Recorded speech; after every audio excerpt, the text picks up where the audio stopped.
ഇന്നത്തെ നമ്മുടെ യാത്ര മനുഷ്യരെക്കാളും കൂടുതൽ ആനകളെ കാണുന്ന ഒരു സ്ഥലത്തേക്കാണ്. അതും വെളുപ്പിന് KSRTC ബസ്സിൽ. രാവിലെ 5 മണിക്ക് ചാലക്കുടി KSRTC സ്റ്റാൻഡിൽ നിന്ന് പുറപ്പെട്ട് കാലടി പ്ലാന്റേഷൻ വരെ പോകുന്ന അതിമനോഹരമായിട്ടുള്ള ഒരു യാത്രയാണ് ഇന്ന് ചെയ്യുന്നത്. രാവിലെ 6 മണിയോടുകൂടി ഏഴാറ്റുമുഖം ചെക്ക് പോസ്റ്റിലെത്തുമ്പോൾ ഇതുപോലെ വണ്ടികളുടെ നീണ്ട നിര കാണും.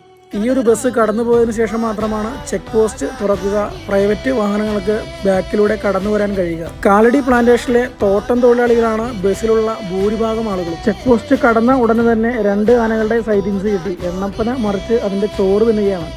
കുറച്ചുകൂടി മുമ്പോട്ട് ചെല്ലുമ്പോഴേക്കും അതിമനോഹരമായ കോട മൂടിയ മലനിരകളും അതുപോലെ തന്നെ അകലെയായിട്ട് റബ്ബർ തോട്ടങ്ങളൊക്കെ കാണുന്ന മനോഹരമായിട്ടുള്ള കാഴ്ച കാണാം.